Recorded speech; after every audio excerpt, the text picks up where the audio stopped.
House of the Dragon vient planter ses armes, hisser haut ses couleurs dans la guerre de la fantasy qui s'annonce, avec un trailer final qui démontre sans nul doute possible que la série va pousser plus loin encore le niveau visuel énorme qu'avait déjà atteint Game of Thrones.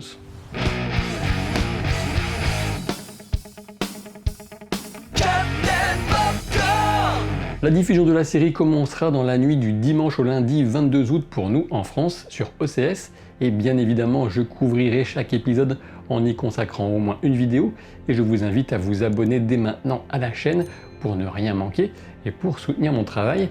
Et malheureusement, si vous ne le faites pas, je devrais vous jeter en pâture à Caraxès, le dragon de Daemon Targaryen.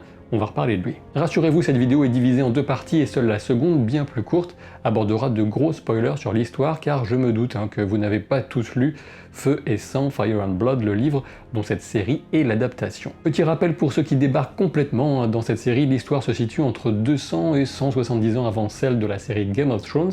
Il s'agit de couvrir les multiples machinations, relations passionnelles, traîtrises et autres batailles qui culminent dans ce qu'on appelle la danse des dragons, la bien nommée, une guerre civile et familiale de succession au trône qui va marquer le début du déclin des Targaryens. Pour pinailler, on pourrait regretter quelques passages assez peu lisibles car trop sombres, mais je pense qu'on peut quand même affirmer que tout est réussi dans cette bande-annonce, que ce soit l'ambiance générale, les costumes, les décors, les dragons ou encore la musique. Il faut noter justement que la musique de cette bande-annonce ne sera pas celle de la série et qu'elle n'a pas été composée par Ramin Djawadi, qui revient en revanche pour la série elle-même. L'histoire que racontera cette série préquelle sera à la fois plus ample et plus resserrée que celle de Game of Thrones, plus ample car elle couvrira une trentaine d'années d'histoire avec un saut de 10 ans environ au milieu de la première saison. Une ampleur plus grande aussi en termes de budget avec près de 200 millions de dollars pour cette première saison, déjà beaucoup plus que pour la saison 8 de Game of Thrones qui était à moins de 100 millions, mais qui ne comptait, c'est vrai, que 6 épisodes contre 10 ici. Plus resserré toutefois en termes de géographie couverte, car ici il s'agira essentiellement de Westeros et plus particulièrement des Targaryens. On passera donc beaucoup de temps entre Port-Réal et l'île de Père-Dragon, King's Landing et Dragonstone si vous préférez la VO. Plus resserré aussi en nombre de saisons puisque 3 ou 4 sont envisagées pour raconter l'histoire de cette fameuse danse des dragons, sachant qu'une saison 2 ne sera validée qu'en fonction des audiences qu'obtiendra cette première saison. Il y a quand même bon espoir pour qu'il y ait une saison 2. Alors si les intrigues de cour, les jeux d'influence, les amours contrariés, les tournois, ou encore les dragons, puisqu'il y en a quand même quelques-uns, sont à votre goût, eh bien cette série est certainement faite pour vous. Et on sera donc davantage dans une ambiance qui se rapprocherait des premières saisons de Game of Thrones, mais avec nettement plus de dragons car ils sont essentiels dans les rapports de force à cette époque et encore très nombreux. On sait déjà que J.R.R. Martin a vu une bonne partie de 9 des 10 épisodes de cette première saison, et il en est ressorti très enthousiaste, ce qui n'est pas toujours son cas, il faut le savoir. Il souligne à juste titre que le public ne trouvera pas l'équivalent dans cette série d'une Arya Stark ou encore, là c'est moi qui le rajoute, de Jon Snow, puisque avec mon t-shirt, Jon Snow me vient en tête. En effet, on n'aura pas de personnages qui seront aussi éminemment sympathiques ou héroïques auxquels on pourra très facilement s'attacher. Et dans House of the Dragon, on aura plutôt des personnages ambivalents avec de bons et de mauvais côtés. Et donc forcément ça fera une petite différence. D'ailleurs dans cette vision des choses et cette approche plus crue, vicieuse et certains diraient peut-être plus réaliste quant à la nature humaine, qu'on trouve une différence essentielle de tonalité entre l'univers de J.R.R. Martin et la Terre du Milieu avec donc House of the Dragon d'un côté et les Anneaux de Pouvoir de l'autre. Même si la corruption et l'emprise du mal sur certains peuples et individus restent un thème important dans le monde du Seigneur des Anneaux, notamment sur l'île de Númenor, ici avec House of the Dragon, on est sur un mal diffus, une guerre civile et des actions motivées autant par de bonnes que de mauvaises raisons, entre amour, soif de pouvoir, jalousie, orgueil et avidité. Face aux défis des années à couvrir, comme je vous le disais, on aura un saut dans le temps en milieu de première saison, et cela passe notamment par l'incarnation de 2 personnages majeurs, par 2 paires d'actrices d'âge différents. Ainsi, Rhaenyra Targaryen sera incarnée d'abord par Millie Alcock et ensuite par Emma Darcy, tandis que Alicent Hightower le sera par Emily Carey, puis par Olivia Cook. Rhaenyra, c'est la fille du roi Viserys, tandis que Alicent sera sa seconde épouse. On retrouve la métaphore du passage de leur courte proximité et amitié à leur éloignement et détestation réciproque, dans le passage d'une séquence éclairée aux bougies à une autre, entre ce qui ressemble à une veillée funèbre alors qu'elle prie, et ensuite un festin de roi. Dans cette grande histoire dont le centre de gravité reste le terrible trône de fer autour duquel des épées ont été ajoutées en comparaison de ce qu'il était dans Game of Thrones, la thématique centrale est la question de l'accession d'une femme au pouvoir et tout ce que les hommes sont prêts à faire pour l'empêcher. Cela ressortait déjà nettement du précédent trailer auquel j'avais déjà consacré une vidéo, et on retrouve ici un échange entre Rhaenyra Targaryen, fille du roi Viserys donc, et Rhaenys Velaryon, surnommée la reine qui ne le fut jamais. Pour vous permettre de vous y retrouver un peu mais sans spoiler sur l'intrigue, eh bien je vous propose de faire un petit tour des personnages qu'on trouve dans cette bande-annonce. Et on commence tout doucement avec la princesse Rhaenyra de dos qui entre dans la salle du trône, et c'est son oncle Daemon, le frère du roi, qui est assis sur le trône car la position correspond exactement à une précédente image de communication, ainsi que la couleur de la chemise du personnage, donc aucun doute. On reviendra rapidement à Daemon, mais on a d'abord le rêve du roi Viserys, le père de Rhaenyra, qui a donc entendu des sabots, des fracas, etc. Est-ce que ça annonce quelque chose de bon pour le royaume?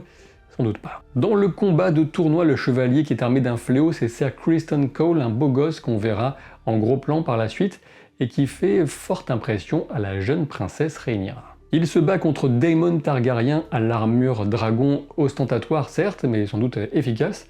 Les deux hommes sont de redoutables combattants, il faut le savoir.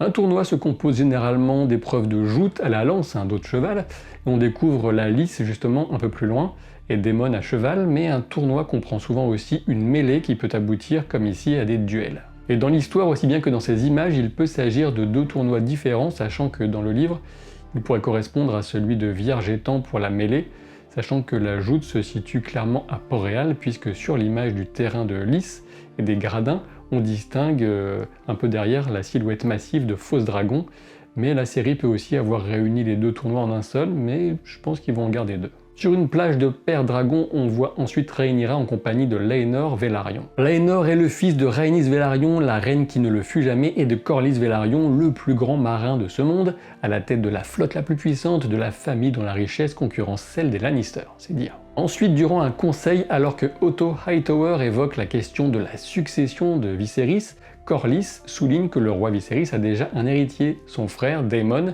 mais le roi se refuse à choisir entre son frère et sa fille, et ce refus de trancher caractérise la plus grande faiblesse du roi Viserys, même s'il finira bien par se prononcer sur cette question. Daemon est un trublion, un homme arrogant, violent, mais aussi intelligent et compétent. On le voit alors qu'il est lord commandant des soldats de Port-Réal, les Manteaux d'Or, qui lui doivent justement leur nom, puisque c'est lui qui va mieux les équiper et les draper du fameux manteau doré. Ensuite, on fait un petit détour par une présentation de quelques chevaliers dans une cour intérieure du Donjon Rouge, et dont Ser Criston Cole, sans doute le moment où Rhaenyra, qu'on devine ici de dos, va pouvoir choisir son champion pour un tournoi à venir. Dans le court passage de deux dragons, dans la brume, celui qui est au sol avec le long cou est sans doute Caraxès, tandis que celui qui est en vol serait Syrax, le dragon de Rhaenyra. Retour à Daemon qui va longtemps batailler pour les degrés de pierre, un archipel d'îles dans le détroit situé entre Westeros et le continent oriental, à peu près à hauteur des côtes de Dorne, donc au sud de Westeros. Quand on le voit arriver avec une couronne face à son frère le roi et que le capitaine de la garde royale, Harold de Westrelin, le menace de la pointe de son épée, Daemon s'est décrété, et oui c'est un peu son genre, il se décrète souvent, roi des degrés de pierre. Et c'est Daemon, hein, oui, toujours lui, on va beaucoup le voir dans cette bande-annonce qu'on retrouve dans un autre moment de tension face à un groupe mené par Otto Hightower, qui est main du roi et père de Alicent Hightower. Il se situe alors à Père Dragon, Dragonstone. En effet, les deux groupes se font face sur un pont et on distingue l'œuf tenu sous le bras par Daemon, ainsi que légèrement derrière lui, sa maîtresse Mysaria. S'il y a une chose qu'il faut déjà avoir bien en tête dans les relations, c'est que Daemon et Otto Hightower se détestent, et ce dernier fera tout pour que Daemon ne monte jamais sur le trône de fer, parce que si cela arrivait, Otto craint de perdre la tête. Il y en a beaucoup pour Daemon, comme je vous le disais, puisqu'on le retrouve un peu plus loin, alors qu'il va gagner peut-être pour la première fois la confiance du dragon Caraxès, et en devenir le cavalier. Caraxès est sans doute le plus féroce des dragons de l'époque, même s'il n'est pas le plus gros, et il a pour surnom le sanguinaire. Mais alors, quel est donc le plus gros dragon de l'époque? Un petit peu de patience, je vais y revenir. Une scène très brève dans le noir montre une patte de dragon et une personne qui semble s'en approcher, et ce sera pour les spoilers, tout comme la brève scène entre la princesse Rhaenyra et le chevalier Criston Cole. Lorsqu'on retrouve la princesse au pied du trône, c'est peut-être pour la cérémonie qui la désigne officiellement comme héritière de son père Viserys. Une grande partie des seigneurs de Westeros viendront lui faire serment de loyauté, mais bon, on verra ce que ça donnera 20 ans plus tard. Il est clair que Rhaenyra sera vieillie pour la plupart des événements par rapport à son âge dans le livre, ce qui évitera certaines situations scabreuses comme de mettre en scène une enfant qui s'amourra à un adulte. Un autre plan vient illustrer le propos de la série, l'opposition entre Rhaenyra et Alicent alors que les deux sont au pied du trône de fer. Alicent Hightower porte l'étoile à 7 branches, la foi de Westeros autour du cou, sachant que le fief de sa famille, les Hightower, se situe à Villevieille, ancien siège de la religion des Sept, et là où on trouve la grande tour, mais aussi la citadelle des Maestres. Alicent porte aussi, voire surtout, une robe verte, et ceux qui soutiendront son parti seront appelés les Verts. On constate que Rhaenyra est un peu plus éloignée du trône, malgré sa désignation en tant qu'héritière officielle, et elle porte quant à elle une robe noire, ses partisans seront donc appelés les Noirs. Cette désignation remonte d'ailleurs aux tenues que les deux femmes portaient lors d'un tournoi qui aura lieu durant la jeunesse des deux jeunes femmes,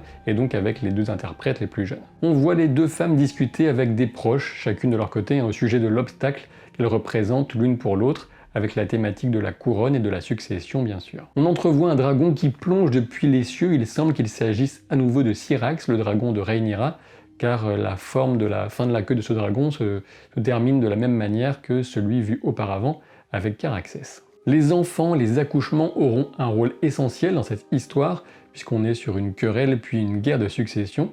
Et justement, c'est Aemond, le deuxième né d'Alicent avec le roi Viserys, qu'on aperçoit lors d'un entraînement, sans doute, dans une cour, entraînement avec Ser Criston Cole. Et comme vous avez pu le constater, Aemond porte un cache-œil, mais j'y reviendrai dans la partie spoiler.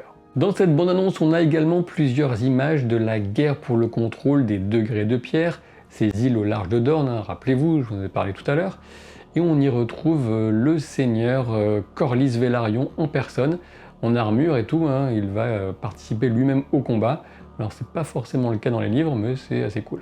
Et on peut associer à cette scène celle de la plage couverte de débris, ainsi que celle d'une crucifixion, le gars avec un marteau là, et enfin celle d'un dragon qui déloge des combattants d'une position surélevée, un peu à gauche de cette plage, et en toute logique, ce dragon, eh bien, il devrait s'agir encore une fois de Caraxès. L'homme inquiétant qu'on apercevait de dos face à des flammes, et ensuite qui porte une torche et un masque cuivré étrange, est sans doute Kragas Drahar, amiral de la Triarchie, une alliance de 3 cités libres, qui veut asseoir sa domination sur les degrés. On le surnomme gaveur de crabes du fait du sort qu'il réserve aux survivants parmi des pirates crucifiés sur une plage qui sera recouverte par la marée. Je reviendrai sur la scène d'Alicent qui menace Rhaenyra avec une dague dans la partie spoiler.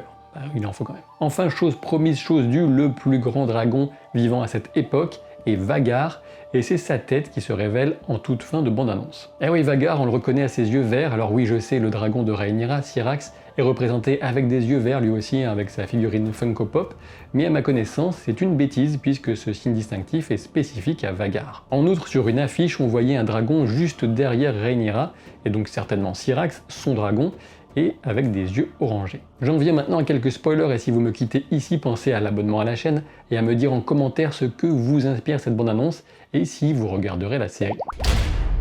Je repars maintenant depuis le début de la bande-annonce avec spoiler. Une épée est tirée auprès d'une Rhaenyra très jeune, à n'en pas douter il s'agit de celle de Criston Cole qui lui fera un serment, je pense. L'histoire de ces deux personnages illustrera la transformation de l'amour en haine et devrait nous donner quelques moments intenses alors que Rhaenyra devra choisir entre l'amour et l'ambition au trône. On a ensuite un très gros plan du trône de fer, d'une main sur le trône de fer, avec du sang, celui du roi Viserys qui se coupe sur les épées qui forment le trône. Et c'est le signe selon certains personnages de cet univers qu'il ne serait plus digne du trône, et le principal reproche qu'on peut faire à ce roi, c'est qu'il cherche toujours le consensus auprès de ses proches notamment, il a du mal à trancher. Et même s'il nomme Rhaenyra à sa succession, lorsqu'il finit par avoir des héritiers masculins avec Alicent, il laisse trop les choses se dégrader entre les demi-frères et sœurs. Quand on voit un dragon survoler Port-Réal vers Fausse Dragon, on a un petit pincement au cœur en pensant à l'un des moments clés de la danse des dragons, quand une partie surexcitée de la population sera galvanisée par un prédicateur public, et ça va mal se terminer pour tout le monde. Si Rhaenyra ne regarde pas Laenor Velaryon, c'est sans doute parce qu'elle est amoureuse de Ser Criston et parce que Laenor est gay, ce qui viendra poser question quant à sa paternité véritable pour les premiers enfants de la princesse Rhaenyra. Je reviens sur cette scène dans le noir qui montre une patte de dragon et une personne qui semble s'en approcher, et je pense tout simplement qu'il s'agit de Vhagar et Daemon, le deuxième fils de Viserys et de Alicent. Et comme on peut le constater à ce moment précis de sa jeunesse, Aemond a encore ses deux yeux car c'est justement après avoir apprivoisé Vhagar en cachette et avoir été surpris par les enfants de Rhaenyra qu'une bagarre va éclater. Eh oui, Aemon va frapper et traiter ses cousins de bâtards, mais une dague sera tirée et un œil perdu. L'une des conséquences directes de ce sinistre incident se retrouve avec la scène de Alicent qui menace Rhaenyra avec une dague, demandant un œil pour un œil, en l'occurrence celui de Lucerys, qui est donc l'un des fils de Rhaenyra qui avait sorti la dague contre Aemon. Je reviens maintenant à la scène lorsque Daemon entre dans la salle du trône avec sa couronne sur la tête. On remarque de dos qu'il porte un marteau, et je crois que cela pourrait symboliser sa victoire sur Kragas, cet amiral dont je vous ai parlé, qui faisait crucifier les vaincus pour qu'ils soient noyés par la marée, bouffés par les crabes, ou sans doute un peu des deux. Pour les lecteurs parmi vous, l'une des grandes questions concernant cette adaptation réside, je pense, dans les choix qui devront être faits quant au point d'incertitude du récit, puisque rappelez-vous, un Fire and Blood est présenté comme un récit historique provenant de sources parfois, même souvent contradictoires, sur le déroulement des événements de la Danse des Dragons. On remarque le choix de totalement laisser de côté le bouffon royal, le nain champignon, sans doute pour éviter les comparaisons avec Tyrion Lannister et autres polémiques. Mon point de vue à ce sujet est assez simple, il me semble que la série n'a pas d'autre choix que de présenter une version relativement objective des événements et de ne pas opter pour différentes possibilités, différentes façons de raconter, mais on verra, on aura peut-être des surprises. Par ailleurs, je pense que la saison se terminera un peu après la mort du roi Viserys sans doute, et je me dis que potentiellement l'affrontement entre Aemon et Lucerys pourrait offrir une note très sombre et qui motiverait les spectateurs à revenir pour la revanche de Rhaenyra en saison 2. Dans l'ensemble, je suis très curieux de l'adaptation car je pense qu'elle a le potentiel d'être assez nettement meilleure que le livre. Et ouais. En effet, de mon point de vue, Fire and Blood n'est pas inintéressant, mais on est quand même bien loin du travail et de l'intérêt de la saga du Trône de Fer. Alors je sais parfaitement, j'ai conscience que les ambitions littéraires ne sont pas du tout les mêmes entre les deux, mais cette chronique historique que propose Fire and Blood se transforme trop souvent à mon goût en énonciation de noms et de titres de noblesse à n'en plus finir, ou encore en litanie d'horreurs commises durant telle bataille, tel siège ou tel assassinat. Ce que j'espère, c'est que la série pourra apporter tout l'aspect humain et romanesque qui fait défaut au livre pour venir titiller quelque chose de bien plus proche de ce qu'on avait avec le Trône de Fer. Il me semble qu'on aura deux propositions très différentes, voire complémentaires entre cette série et les Anneaux de Pouvoir, pour donner vie à au moins deux des nombreux visages que peut prendre la fantasy. Restez à l'affût car de grandes annonces sont attendues durant la Comic Con de San Diego, donc on se retrouve très vite pour de nouvelles aventures. Salut!